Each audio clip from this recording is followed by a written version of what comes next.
আজকে আমরা যাচ্ছি আমাদের সেকেন্ড হোম।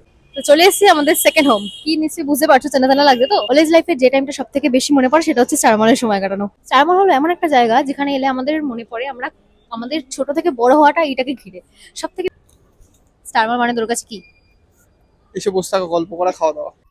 আমাকে যদি কেউ বলে আমার কার সঙ্গে শপিং করতে আসতে ভালো লাগে না, আমি বলবো আমার মা আর অভিষেক। এরা এত টাইম ওয়েস্ট করে, সেখানে ডিসিশন নিতে পারে না, কিন্তু আমি সেখানে মেয়ে হয়ে প্রচুর তাড়াতাড়ি সব শপিং করতে পারি।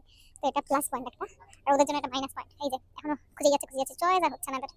এর আমাকে জিজ্ঞেস করে কেমন লাগছে। ভালো। হলো সেই জায়গায় যেখানে আমরা কলেজ টাইমে এসে ঘন্টার পর ঘন্টা বসে সময় কাটাতাম। আর এতগুলো মল ভিজিট করেছি, কিন্তু আমাদের সব থেকে ফেভারিট বসার সিটিংস অ্যারেঞ্জমেন্ট এই মলেরই বেস্ট বলা যেতে পারে। দেখি দে সবাইকে কত সুন্দর এখানে